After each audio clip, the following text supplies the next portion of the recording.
괴한의 침입을 허용한 제니퍼. 그녀는 더 이상 돌이킬 수 없는 상황에 접어들었습니다. 여기서 중요한 건 제니퍼는 침입자들이 들어오기 일보 직전에 청부 사례를 취소하려고 했다는 겁니다. 그러자 괴한들은 작전 취소 비용으로 똑같이 $10,000를 요구했습니다. Jennifer had a last-minute change of heart, but the gunman still wanted the $10,000 cancellation fee, and when she couldn't pay it, they showed up and shot her parents. 여기서 제니퍼는 아마도 그 요구에 응해야만 했을 겁니다. 더 이상 괴한들은 멈출 생각이 없었으니까요. 밤 10시 5분, 크로포드, 밀버거넘, 그리고 제3의 인물 에릭 카티가 문을 열고 집 안으로 침입을 했습니다. 3명 모두 무장을 한 상태였고 한 사람은 비크 씨에게 총을 겨누고 나머지 한 명은 위층으로 올라가서는 한 씨의 얼굴에 총구를 들이대고 침대에서 나오게 하고는 아래층 거실로 내려보냈습니다. 위층에서 카티는 제니퍼를 마주한 채 그녀가 방문 앞에 서 있도록 했죠. 카티는 신발끈으로 제니퍼의 팔을 뒤로 묶었습니다.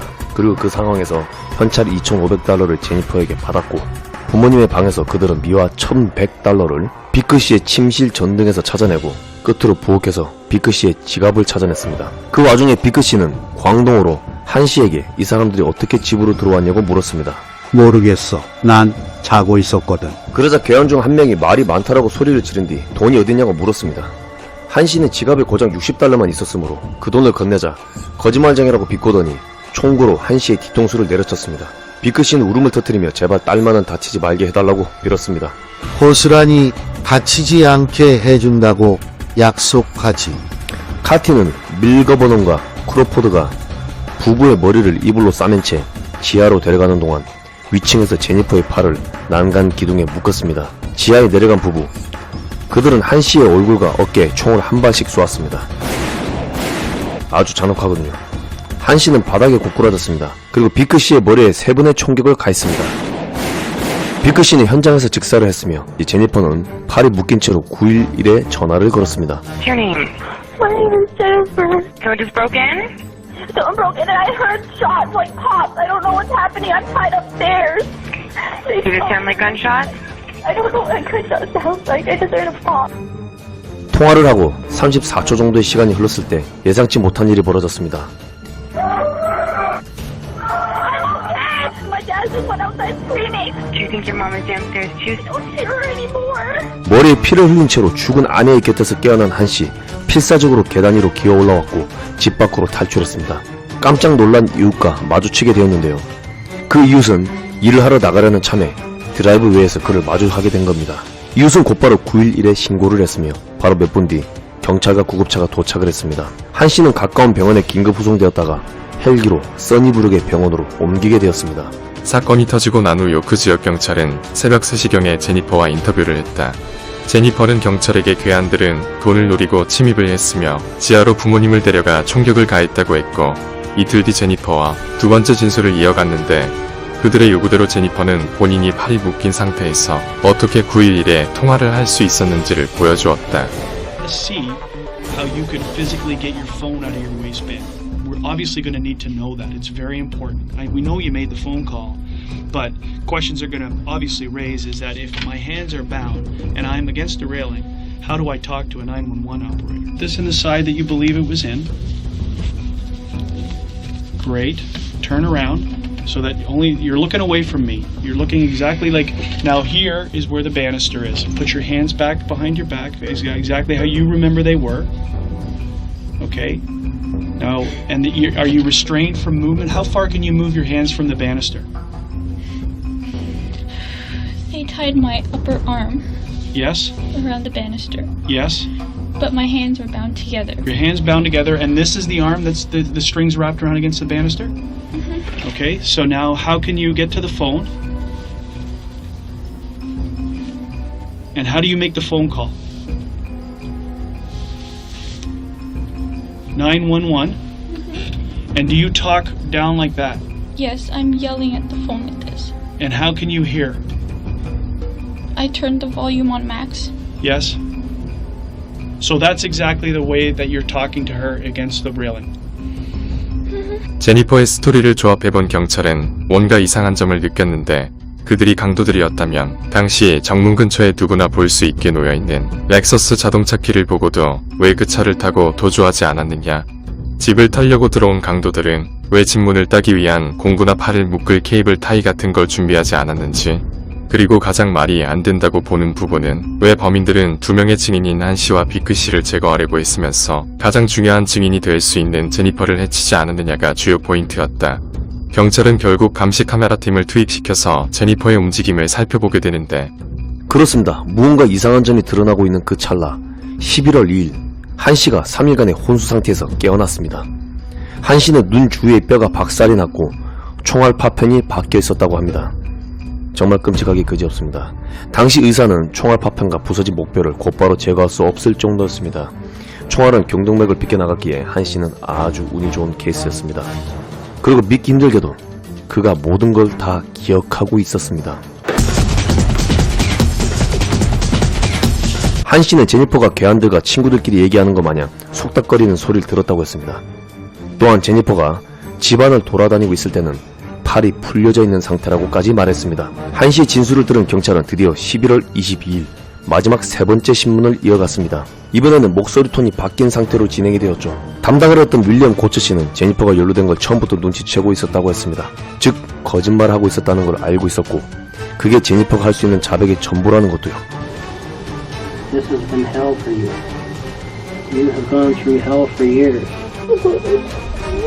You told these guys to come and kill you? You were supposed to take the whole family out? 제니퍼는 몸을 숙인 채 울었고 되물었습니다. 그럼 나는 이제 어떻게 되는 거예요? 마지막까지 뻔뻔하군요. 정말 화가 납니다. 한 씨가 호랑이 아버지라고 해도 그래도 옆에서 항상 위로를 해주는 게 어머니였는데 어떻게 본인이 모친을 죽여놓고 본인 입장만 고수하는지. 저번 시간에도 말했지만 제니퍼는 사이코패스입니다. 거의 4시간이 넘는 시간 동안 제니퍼는 어이없는 소리로 시간만 끌어댔습니다. 원래 그 침입 계획은 자신이 자살을 하기 위해서 시도했던 거였지만 작전이 수포로 돌아갔다는 설명이었죠. 본인이 자살할 용기가 나지 않아서 청부살인을 고용한 거라고 말입니다. 다시 아버지와의 관계가 호전되었고 작전을 취소했는데 일이 꼬였다니 정말 대단한 핑계입니다. 그래서 범인은 제니퍼의 심경을 알아채고 부모를 죽였다? 이날 제니퍼는 현장 체포가 되고 맙니다. 2011년 봄 제니퍼의 통화 내역과 문자들을 토대로 조사를 한 뒤 곧바로 데니얼과 밀버거넘, 카티, 크로포드까지 모조리 체포하게 되는데요. 그 5명 모두는 1급 살인, 살인미수, 살인공모죄까지 적용이 되었습니다. 그리고 2014년 3월 19일 일마켓에서 재판이 있었습니다. 재판은 6개월간 지속될 걸로 보였지만 10개월 이상 갔습니다. 50명이 넘는 증인들이 증언을 했으며 200개 이상의 증거물들이 제출되었습니다. 제니퍼는 이 기간 중 7일을 재판대에 섰는데 헛된 증언으로 최후의 발악을 했습니다. 본인은 어쩔 수 없이 괴한들에게 살인 공모를 했다는 겁니다. 배심원들이 판결을 내리기 전까지 낙관적으로 본인 변호사의 옷에 붙어있는 보풀을 떼내는 여유까지 보였다는 건데 아니 문제가 없을 거라고 본 건가요? 그러다가 유죄가 선고되자 울면서 고개를 흔들어대기 시작했습니다. 제니퍼는 1급 살인죄가 적용되면서 자동적으로 25년간 가석방이 허용되지 않게 되는 것은 물론이며 부친에 대한 살인 미수 그리고 또 한 번의 종신형이 선고되었습니다. 데니얼, 밀버거넘, 크로포드 또한 제니퍼와 똑같은 선고를 받게 되었습니다. 카티의 변호사는 건강상 문제로 재판이 2016년으로 보류되었다고 합니다. 판사는 2건으로 연락금지 명령을 내렸는데 그중 하나는 5명의 피고가 에릭 카티의 재판이 완료될 때까지 그 어떠한 연락도 허용하지 않는다는 거였습니다. 그리고 또 하나의 연락금지 명령은 제니퍼가 그녀의 남동생이나 부친에게 연락을 할 수 없다라는 것이었습니다. 제니퍼의 변호사는 아버지가 원한다면 언제든지 소통을 할 준비가 되어 있다고 했는데요. 정말 뻔뻔하기 그지없습니다. 한 씨와 펠릭스는 피해자 진술서를 작성했는데요. 한 씨는 이렇게 말했습니다. 아내를 잃는 동시에 딸도 잃었습니다. 저에게 더 이상 가족이라는 건 없다는 생각이 듭니다. 언젠가는 내가 운 좋게 살아났다고 생각할진 모르나 저도 죽은 것과 다를 거 하나 없습니다. 한 씨는 현재 부상으로 일을 할 수가 없는 상태입니다. 불안감에 의한 발작민 불면증을 겪는 중이고요. 겨우 잠이 들면 언제나 악몽에 시달리고 있습니다. 끊임없는 고통에 자신이 좋아하던 정원 가꾸기조차 포기했습니다. 평소에 즐기던 자동차 손보기나 음악 듣기도 그에겐 더 이상의 기쁨을 줄 수가 없었죠. 그 누구라도 그렇게 될 것입니다. 그는 도저히 그 집에서 살 수가 없어서 일가 친척들의 집에서 지내고 있습니다.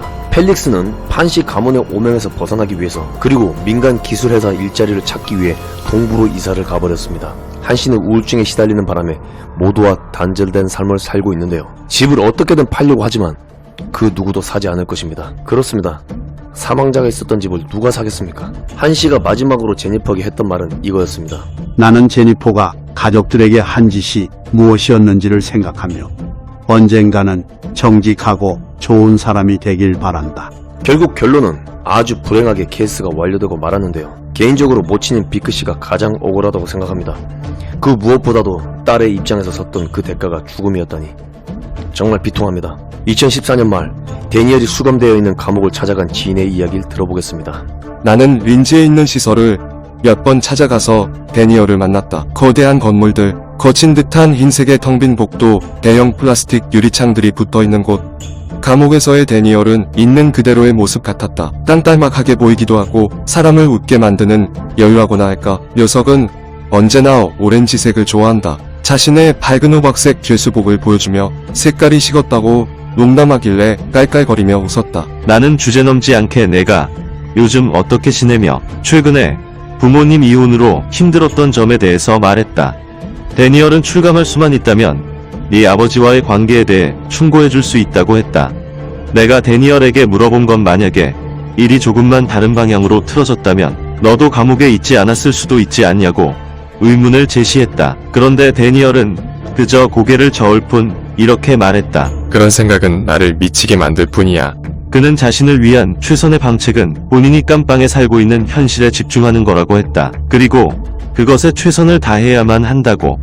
데니얼은 자신의 구역에서 광동어를 쓰는 동료들과 편을 이루고 있다고 했고 그런 부분이 감옥 생활을 적응하게 해준다고 했다. 내가 사건에 대해 물었을 때 그는 변호사에 의한 판결을 언급하며 입을 다물었다. 데니얼은 제니퍼, 밀버거넘, 크로포드와 마찬가지로 항소를 할 계획이라고 했다. 패배를 가정하게 될 경우 그들 모두는 2035년에 다석방의 기회가 부여되는데 그때 제니퍼는 49세, 데니얼은 50세가 된다. 수많은 의문들이 남아있다. 제니퍼는 정신질환이 있었던 걸까?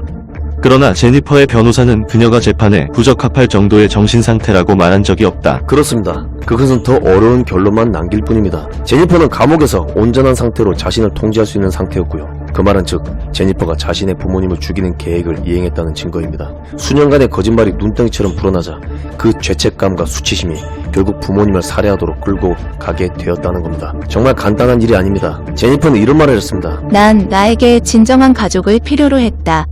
그리고 가족들이 나를 정말 이해하길 바랬다. 난 정말 혼자이고 싶지 않았다. 법원에서 제니퍼는 911에 전화를 걸었던 상황, 그리고 부모님이 총격을 당하는 부분을 서술할 때 눈물을 쏟았습니다. 글쎄요, 저에겐 왠지 악어의 눈물처럼 보이는군요. 거짓말쟁이의 말을 믿을 사람은 이 세상에 없습니다. 제니퍼가 경찰에 제시했던 세 가지 진술 모두가 거짓말임에 드러났죠. 진실을 서약을 했지만 제니퍼는 얄팍한 반쪽 진실에 번번이 덜미가 붙잡혔습니다. 어떤 이는 부모에게 책임이 있다고 생각합니다. 제니퍼의 친구들은 부모님이 제니퍼를 그 지경으로 끌고 갔다고 어떤 친구가 그런 말을 했으니까요. 제니퍼의 친구야, 네가 누군지 모르겠지만 그렇다고 부모님을 살해하는 건 이유가 되지 못하니까 조용히 입을 닥치고 있길 바란다. 솔직히 제니퍼가 악하다고 보질 않습니다. 그저 두 사람이 제니퍼를 미워한 것뿐이죠. 제2의 제니퍼가 나올 것 같군요. 모두들 이 녀석도 잘 감시하기 바랍니다. 그리고 2월 나는 제니퍼와 데니얼을 인터뷰하기 위해 별도의 공식 요청을 제출했으나 두 사람 모두가 거절했다. 학교 친구들이 그 두 사람을 어떻게 생각하고 느끼고 어떻게 되길 원했는지를 듣게 된다면 두 사람에겐 그만한 지옥이 없을 테니 말이다. 그래, 나라도 거절했을 것이다. 자, 끝으로 제니퍼 판 사건을 또 다른 해석으로 가작을 해봅시다. 만약 제니퍼가 침입자들에게 그래, $10,000를 보상해주겠다 라고 했다면 그들은 다시 돌아갔을까요? 그리고 다시 돌아갔다면 아마도 부모님에게 이 사실을 알렸겠죠. 물론 본인의 진실은 숨긴 채로요. 아마도 침입자들은 경찰에게 체포되었을 것이고 부모님은 지금도 살아 계셨을 겁니다. 가정도 파탄이 나지 않았을 테고 제니퍼는 다시 학업에 열중했을지도 모릅니다. 그리고 덩컨에게 $1,500를 주었을 때 제니퍼는 히스테리를 부렸고 덩컨은 빠지겠다고 했습니다. 그냥 그 상황에서 제니퍼도 그만두었더라면, 또는 라이어슨 대학에서 2년간의 가짜 대학생을 하고 난 뒤 토론토대로 편입을 하지 않는다고 했다면, 한씨는 왜냐고 물었겠지만 제니퍼는 그냥 취업을 하고 싶다라고 대답을 했다면 아마도 그 거짓말의 퍼레이드에 정지부를 찍을 수도 있었을 테지요. 아니면 애초에 성적표를 조작하지 않았다면, 그냥 사실대로 말하고 부모님에게 혼쭐이 났다면 지금쯤 자신의 인생을 살고 있었을지도 모릅니다. 그럼 제니퍼의 사악한 입장에서 생각을 해봅시다. 그들의 작전은 너무나도 허술했습니다. 제니퍼는 본인이 집에 있을 때 강도가 들어와야만 경찰이 눈치채지 못할 거라고 생각했지만 그건 오산입니다. 제니퍼만 무사했으니까요. 그리고 돈을 노리고 들어온 강도가 기중품을 전혀 건들지도 않았고 차도 훔쳐타지 않았습니다. 문을 열어준 것도 어설프기 그지없는 작전이었죠. 강도들은 당연히 문을 따기 위한 도구들을 준비할 게 틀림없었는데 그들은 아무것도 가진 것도 없이 오로지 총만 있었습니다. 차라리 그럴 거였으면 제니퍼가 없을 때 침입하는 게 훨씬 나은 작전이었음에 틀림없습니다. 자, 그리고 제니퍼와 그 일당들, 가석방이 허용된다고 해서 바로 석방이 되는 게 아닙니다. 그것이 가능해지는 것이 그들의 나이가 50이 될 때쯤이라는 겁니다. 그냥 쉽게 말해서 젊은가 인생의 절반 이상을 감옥에서 보내는 거죠. 그들의 인생은 미래가 전혀 없습니다. 죄를 짓고 사는 인간들에게 희망도 미래도 꿈도 의미가 없죠. 지금까지 시청해주신 분들 감사드리고 구독을 부탁드립니다. 다음 방송에서 뵙도록 하겠습니다.